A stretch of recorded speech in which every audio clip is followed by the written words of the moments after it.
Filosofía en tiempos de no filosofía podcast.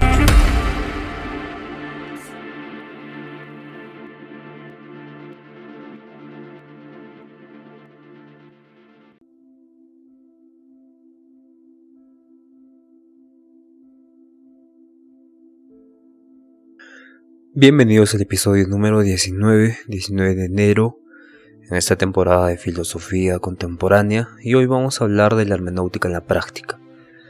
En el episodio anterior hemos abordado los fundamentos de la hermenéutica, entendiendo cómo esta disciplina filosófica se centra en la interpretación de textos, significados y contextos, y reflexionamos también sobre las raíces históricas, pensadores como Gadamer y Ricoeur, desde las primeras formulaciones hasta que se utilizaban para textos religiosos antiguamente, y que luego fue desarrollándose a la cotidianidad, ¿no?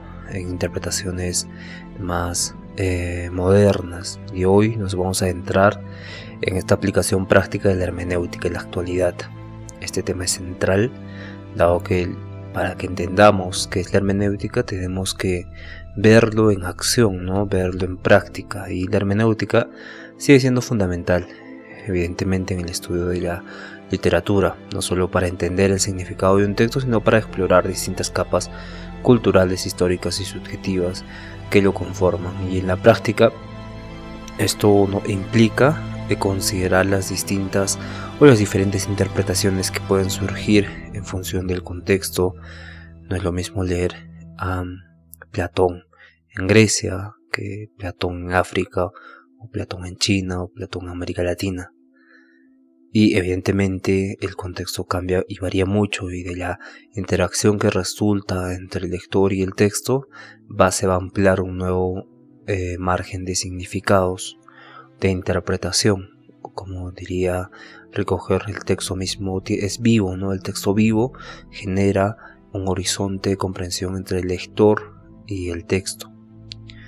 Y entonces, evidentemente en la actualidad podemos hablar de los jueces y los abogados, dado que utilizan la hermenéutica para interpretar leyes, interpretar contratos y normas, ¿no? Y aquí la hermenéutica va más allá de los textos legales escritos. Se trata de interpretar las intenciones, los valores, los principios subyacentes que resultan, y para garantizar que las leyes incluso se apliquen de manera justa y conforme a los contextos contemporáneos y adecuados de esa misma situación. Entonces la interpretación hermenéutica se emplea para encontrar este equilibrio entre el texto legal y los valores sociales que constantemente están en cambio.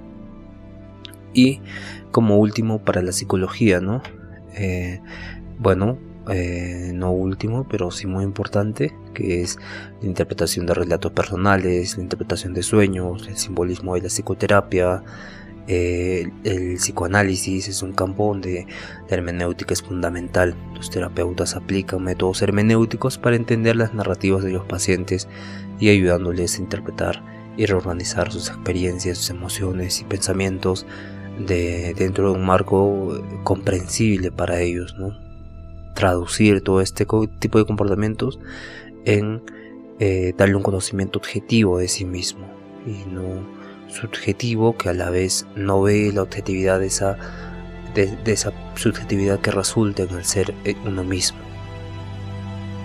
Evidentemente también tenemos la hermenéutica dentro del fenómeno social, del fenómeno político y cultural.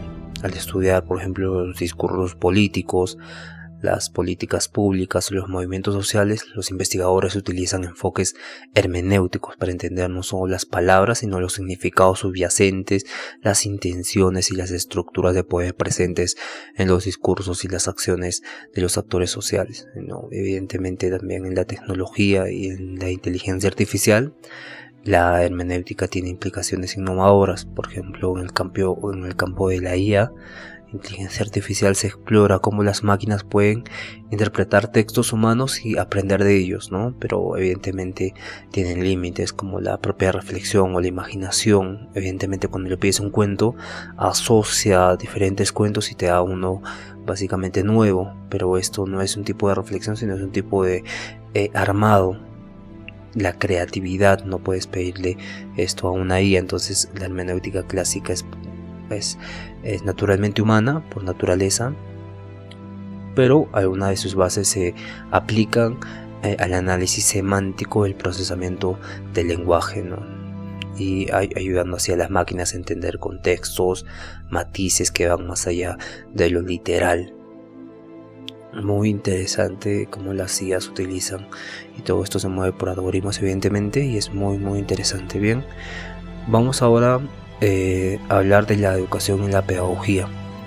Los métodos hermenéuticos también se han empleado para interpretar y adaptar los currículos educativos a las necesidades de los estudiantes en diferentes contextos, a través de la interpretación de las experiencias de los estudiantes, sus contextos sociales, sus estilos de aprendizaje. Los educadores pueden diseñar estrategias didácticas y efectivas que sean adaptadas a las realidades contemporáneas, ¿no? Muchas veces, siempre en países latinoamericanos se ha copiado el modelo estándar de educación, un modelo de ciencias básicas que vienen de Europa. Pero en este sentido no te enseñan educación financiera, no te enseñan idiomas, no te enseñan habilidades técnicas. En centros particulares, me refiero a los centros estatales, o el aprendizaje en China, ¿no? Que es más inclusivo a la ciencia, pero una ciencia aplicada a las cosas cotidianas, que es muy interesante. Y evidentemente pasa lo mismo en países como Noruega, en los países nórdicos, donde tienen otro tipo de aprendizaje más enfocado a la creatividad, a la acción, más pragmático. En contextos como los latinoamericanos, solo parece enmarcado dentro de 4 paredes, mesas y sillas, y un conocimiento teórico repetitivo sin intervención hermenéutica de los textos, de los filósofos y demás, ¿no? Es una repetición constante, y eso hace mucho daño a nivel de la creatividad, a nivel de la construcción de la identidad, a nivel de la reflexión, a nivel de la autenticidad, a nivel también de la crítica social, a nivel de la crítica contextual, al contexto donde vive, a la zona donde vive. Y parece que este espíritu colectivo, esta identidad colectiva que se habló en la hermenéutica más adelante, cuando estábamos hablando de Gadamer, y recoger esta identidad colectiva que se da con la interpretación del contexto, pero esta identidad colectiva se hereda, hace que tengamos una educación que está repitiendo los mismos patrones de interpretación hermenéutica que lo hicieron en la colonia, que lo hicieron hace 100 años o hace 50 años, ¿no? Porque en países latinoamericanos no existe esa amplitud en el desarrollo teórico de las distintas ramas del pensamiento. Y es muy interesante cómo la hermenéutica, con su enfoque en la interpretación de significados, juega un papel crucial y fundamental en 2 áreas, por ejemplo la crítica literaria y la investigación histórica. Ambas disciplinas dependen de la capacidad de interpretar textos, contextos y símbolos, y la hermenéutica proporciona más herramientas para explorar las capas de significados mucho más allá de lo literal. Por ejemplo, la crítica literaria, ¿no? Dice que es una disciplina que se dedica a la interpretación de obras literarias, que ve a profundidad los textos, y los críticos literarios emplean principios hermenéuticos para desentrañar el significado profundo de los textos, ¿no? Considerando no solo las palabras, sino también el contexto histórico, cultural y emocional en el que fueron escritos. A través de la hermenéutica, los lectores pueden ir más allá de la lectura superficial y explorar las diferentes dimensiones. La interpretación de textos literarios no depende de las circunstancias históricas, sociales y culturales que los rodean, sino permite a los críticos comprender que las obras literarias reflejan y reaccionan ante su tiempo. Y en este sentido, tanto las ideas y las creencias como tensiones de una época influyen en el contenido de los textos, ¿no? Por ejemplo, no es lo mismo pensar en la patrística que estudiar las ideas, las creencias de cada uno, y combinado con su tiempo, con los inventos de su tiempo, con con lo que constituye las normas sociales de su tiempo, con lo que constituye las influencias literarias de su tiempo, y todos estos temas bastante amplios, ¿no? Por ejemplo, tú puedes tener el sesgo de la patrística, como padres de la iglesia, sacerdotes que hablaban de la relación entre el legado de Cristo, el legado del Señor, con un enfoque lógico, hasta la Edad Media, que ya tiene esa característica de equilibrio entre la razón y la fe, y pasamos a la moderna, que ya el individuo es el centro del conocimiento y es el que aplica el conocimiento a todas las áreas. Entonces todos estos sesgos que podemos tener en una cultura son diferentes a una interpretación hermenéutica que revisa las creencias, las tensiones, las ideas, y cómo estas reaccionan a un tiempo que era diferente al contexto actual, y diferente también al contexto en Nueva York, el contexto que lo puedes interpretar en África o lo puedes interpretar en Grecia, es diferente. Entonces es demasiado contextualizado a nivel histórico y cultural la crítica literaria.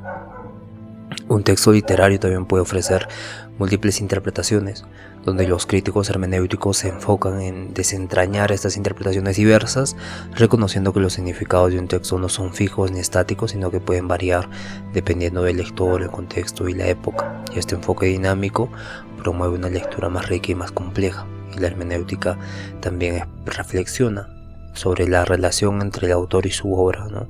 Considerando las intenciones del escritor y cómo éstas se comunican y se transforman en el texto, ¿no? Si puede ver si lo que pensaba está reflejado en el mismo texto, por el nivel cultural, incluso el nivel espiritual, el nivel de conciencia extrasensorial que tenga el autor. Y a veces los críticos interpretan lo que se dice a través de las palabras, pero también lo que no se dice, explorando ahí lo implícito y lo inconsciente. O para decirlo más bonito, más académico, lo no consciente. Y también en la crítica literaria, la hermenéutica se enfatiza en la interpretación como un proceso activo y no un proceso pasivo. El lector no solo recibe el texto, sino que participa activamente de la creación de significados a través de la hermenéutica del círculo. Este hermenéutico del círculo, el lector va y viene entre las partes del texto y el todo, ajustando ahí su comprensión según las intenciones que surjan durante la lectura, ¿no? Tenemos, por ejemplo, el pensamiento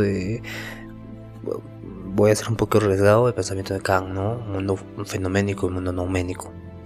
Tenemos 10 páginas de la estética trascendental de Kant, no estética trascendental, no, podemos leer la primera parte, que es de la sensibilidad, ¿no? De la intuición a priori de la sensibilidad.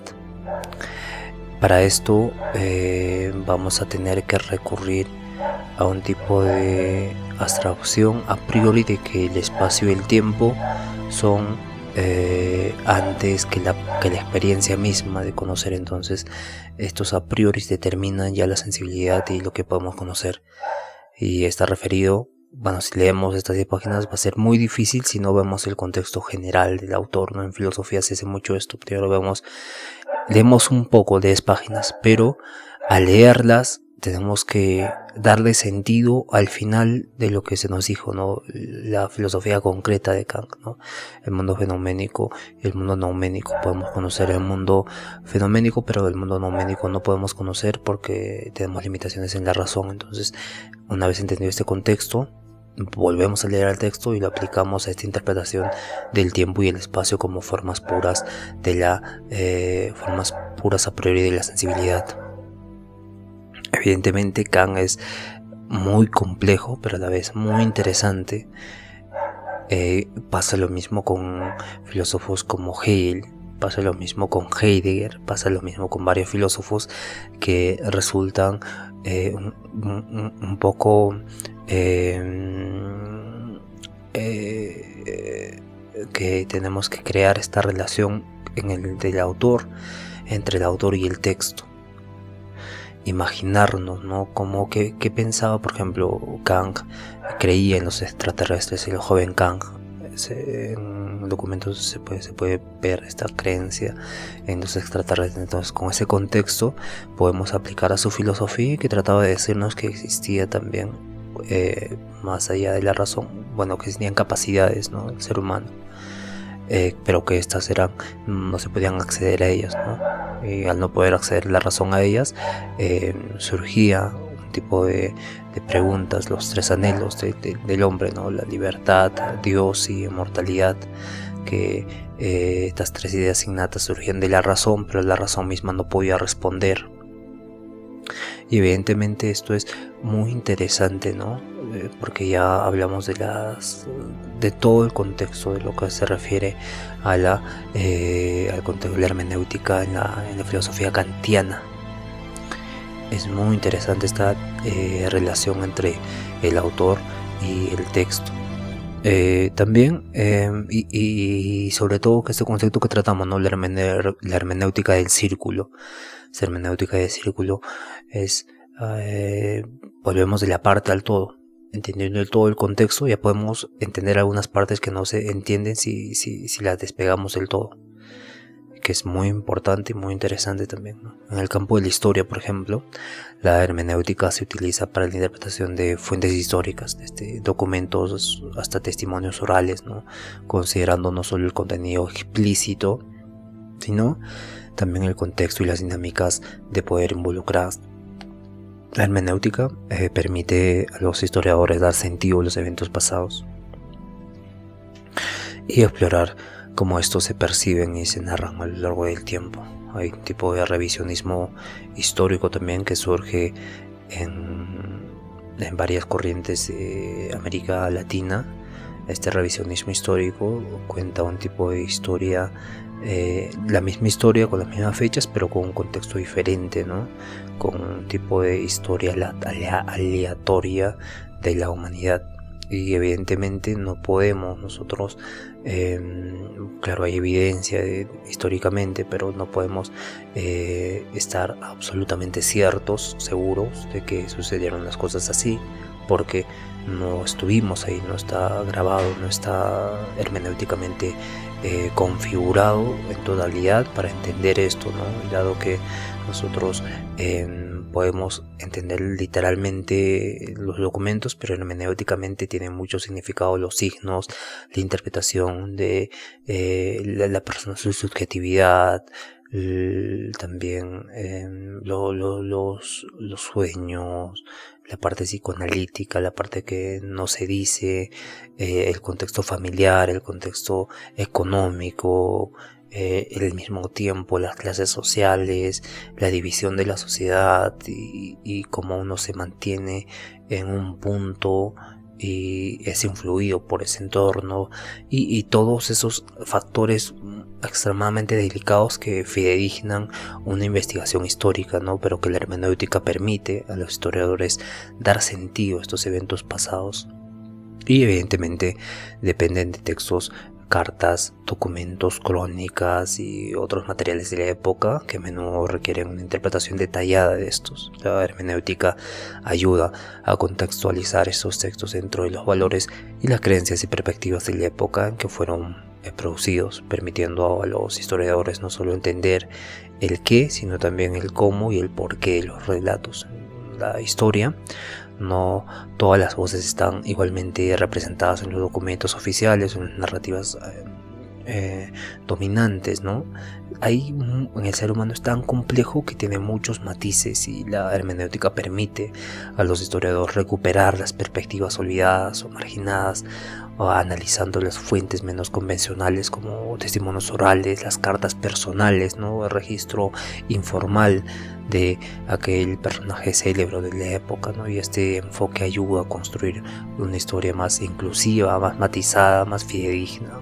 Y evidentemente los eventos históricos no siempre se presentan de manera lineal y clara, sino que la hermenéutica se ocupa de los significados implícitos que están presentes en textos históricos, ¿no? Permitiendo a los historiadores interpretar los eventos pasados con una comprensión más rica y también compleja, en lugar de simplemente describir hechos aislados. La hermenéutica también aborda cómo el pasado se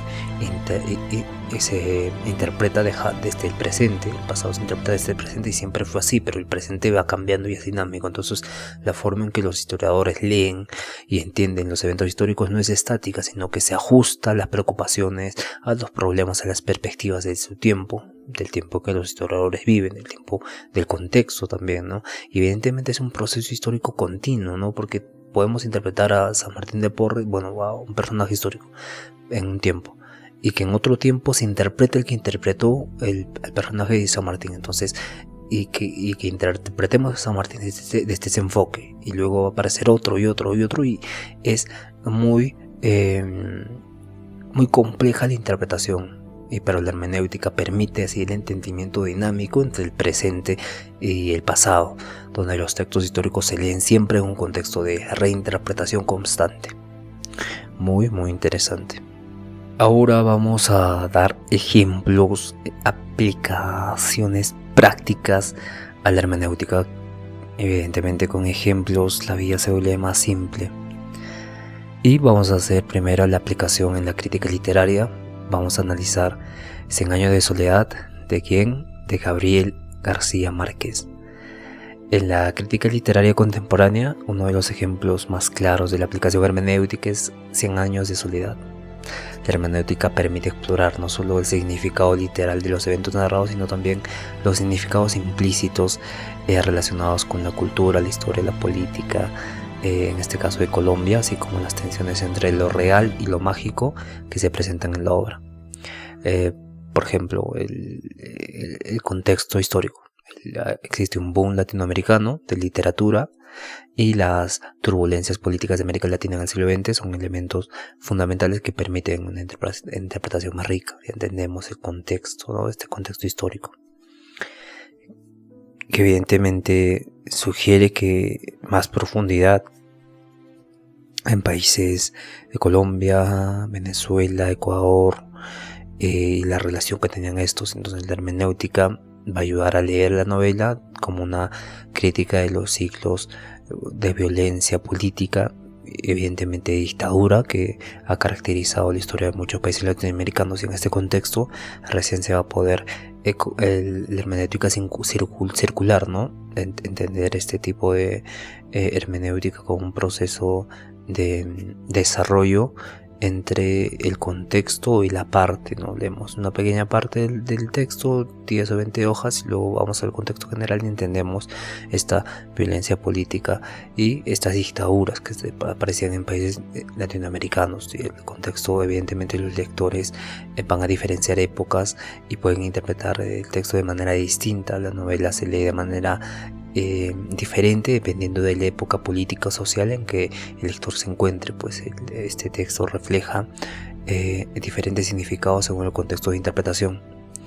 Es muy interesante esta novela. Sacaron la película, ¿no? Pero en el texto se puede ver cómo lo mágico y lo real estaba vinculado con un tipo de contexto en el que el protagonista vivía, pero narraba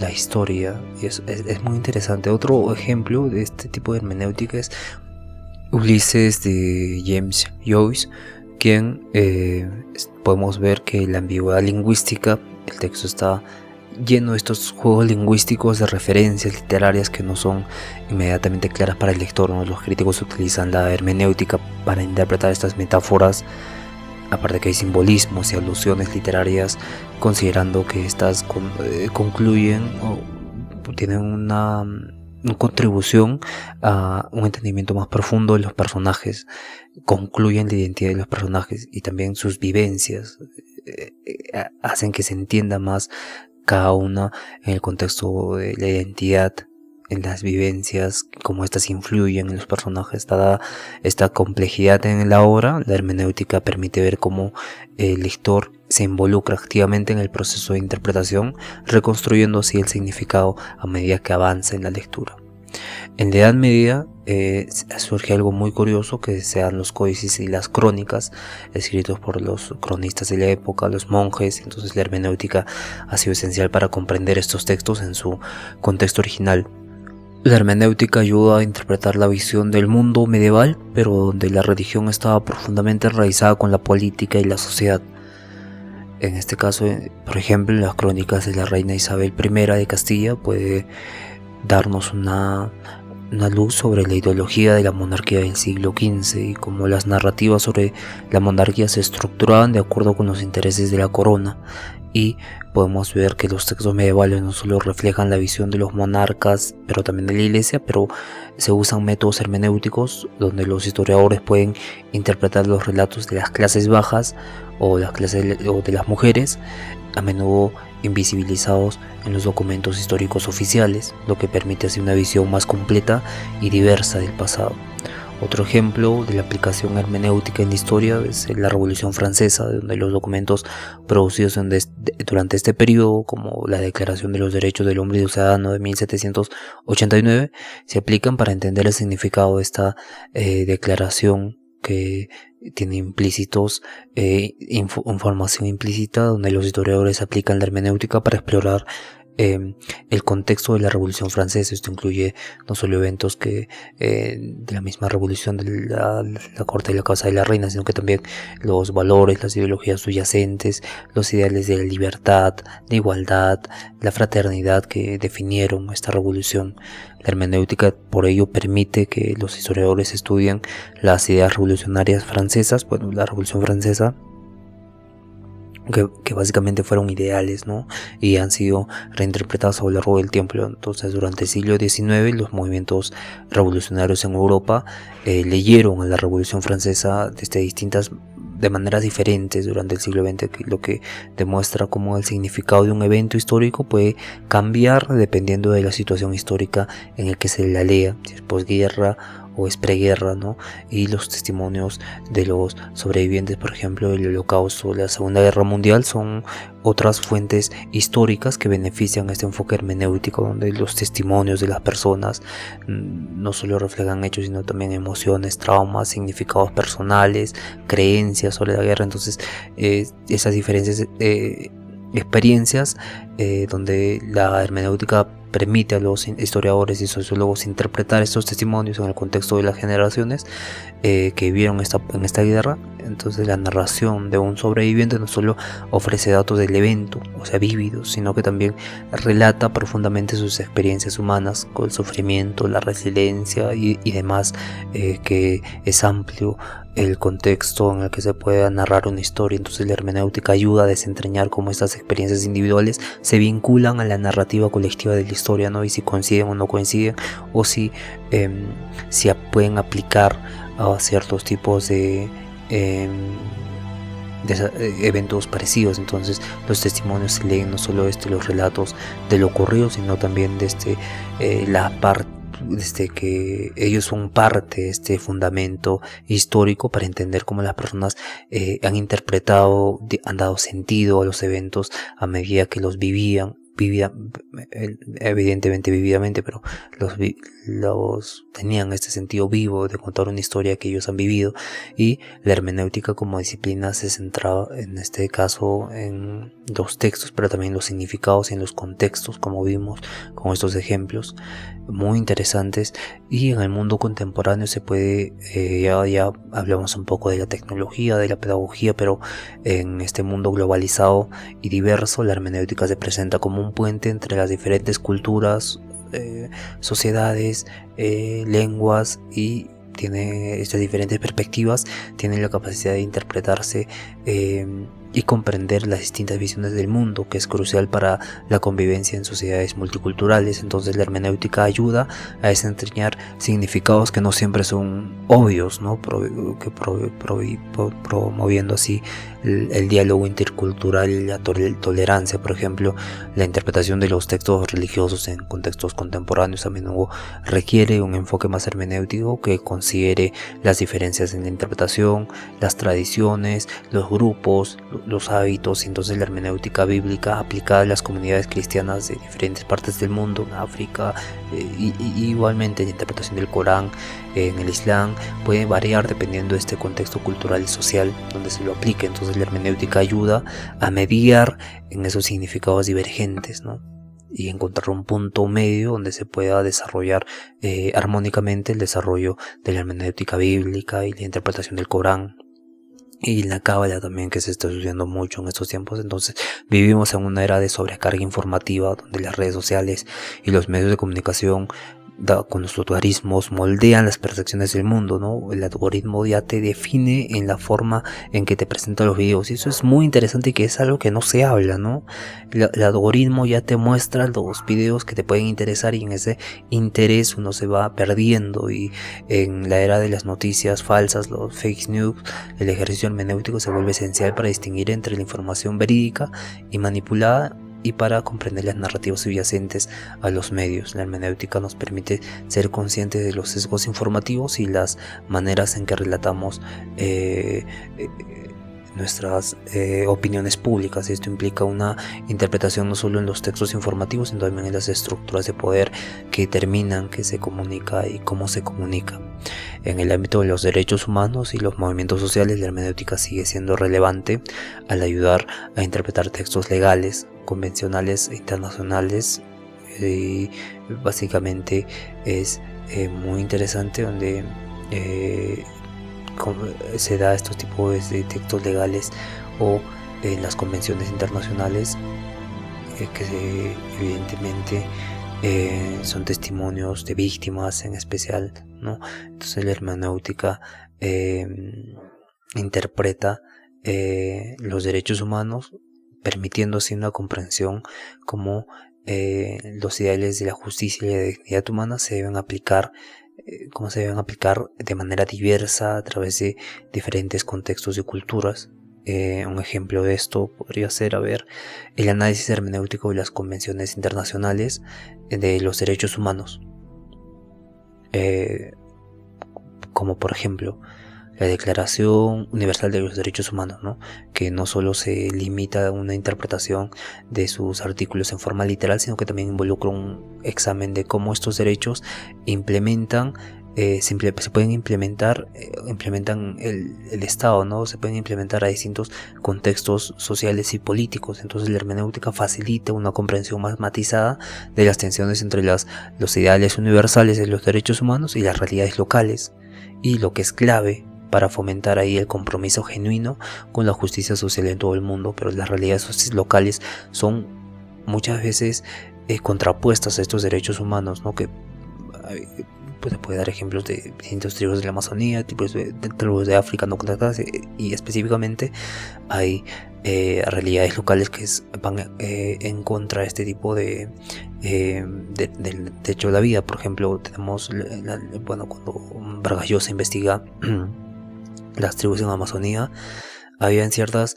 aspectos que no voy a mencionar que estaban yendo en contra de los derechos humanos. Entonces lo que es clave en el proceso de la hermenéutica de interpretar estas realidades locales y fusionarlas con un entendimiento más profundo, interpretando de otra manera las tradiciones, las costumbres, la cultura local, y asimilándola a un tipo de convergencia entre el horizonte local y el horizonte de los derechos humanos o de las convenciones internacionales, que puedan surgir en un nuevo horizonte que con el tiempo se puede estar manifestando en un tipo de derecho humano que facilite ahí la universalización de todo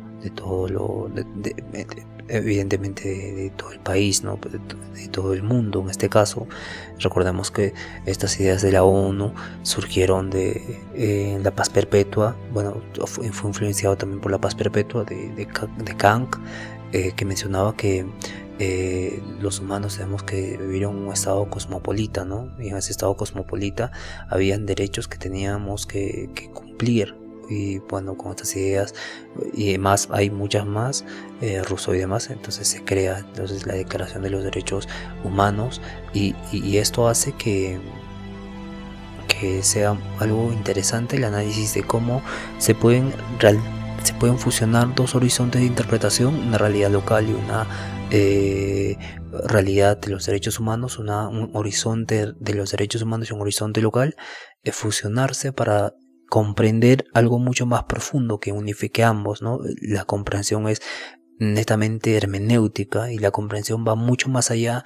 de lo literal y de los significados, como hemos analizado en episodios anteriores. Entonces esto hace que sea más compleja el desarrollo hermenéutico cuando se analiza en la justicia social, en los derechos humanos, frente a realidades locales.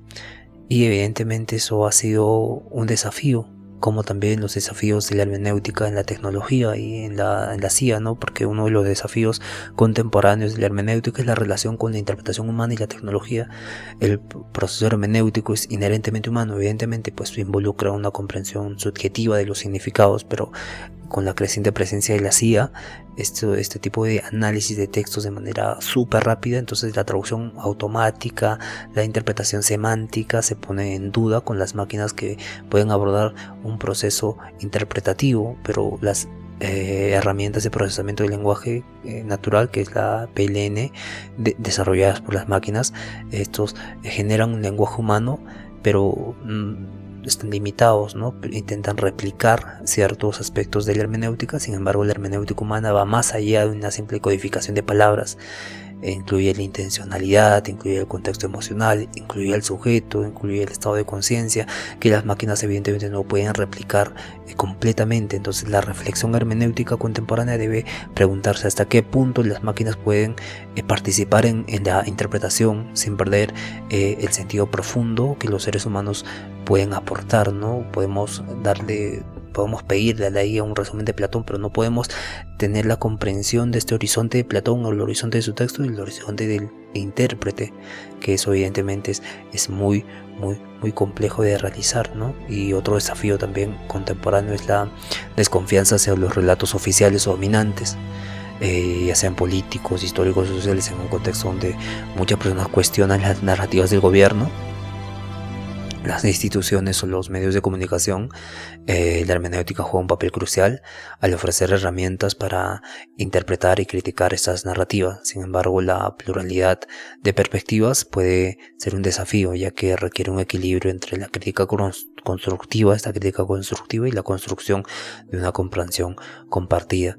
El concepto de hermenéutica crítica, que se origina en la escuela de Frankfurt, hemos visto la teoría crítica en el anterior episodio, y otros pensadores también, particularmente hoy, se aborda cómo las estructuras de poder pueden influir en la interpretación y la presentación de textos, y esa interpretación pues está sesgada por un tipo de dominación de un grupo social político, y cómo se pueden deconstruir estas narrativas para promover una visión más inclusiva y equitativa, interpretando desde otra perspectiva. Y esto evidentemente es una lucha, entonces lucha social, pero lucha social hermenéutica, y que se basa en el concepto de hermenéutica crítica de una interpretación de un contexto cultural, social, político, regido por un gobierno autoritario que quiere mantener el poder totalitario. Entonces el enfoque hermenéutico es mucho más que la literalidad, ¿no? Conlleva un tipo de dominio social, cambio político, existencialista, con la IA, con la reflexión, también con la ética, ¿no? Porque la ética también en la jurisprudencia, ¿no? Una ley puede estar siendo interpretada de forma diferente que otra. Entonces aquí nosotros tendríamos que elegir qué nos conviene, pero no funciona así, ¿no? Existe la jurisprudencia que determina lo más conveniente para una situación específica. Entonces el enfoque hermenéutico promueve esta comprensión de diferentes perspectivas, pero a veces no se aplican esto, ¿no? Porque se llevaría sino a un relativismo extremo, que evidentemente no sé si sería bueno o malo, pero hay que analizarlo de todas formas, ¿no? La idea de que todas las interpretaciones igualmente sean válidas, lo que podría llevar a una crisis de significados y también a la dificultad de llegar a consensos en temas fundamentales. Y este desafío se enfrenta especialmente a cuestiones éticas y políticas, sobre todo donde se necesita algún tipo de acuerdo común sobre principios y valores fundamentales para una convivencia armoniosa. Y la hermenéutica contemporánea debe lidiar con el equilibrio entre la apertura a múltiples interpretaciones y el reconocimiento y los límites que se pueda tratar en cuestiones universales como la justicia, derechos humanos y la verdad. Y esta tensión entre el respeto por la pluralidad de significados y la búsqueda de un consenso común es uno de los puntos principales y desafiantes en la práctica hermenéutica hoy en día. Muy interesante. Bien, nos vamos a ver el día de mañana entonces con el episodio número 20 de enero. Vamos a hablar sobre las reflexiones últimas de la hermenéutica y vamos a hablar de la ética del cuidado y la interpretación con la hermenéutica, la política y la interpretación, y hay temas muy profundos que vamos a tratar el día de mañana. Bien, nos vemos entonces mañana.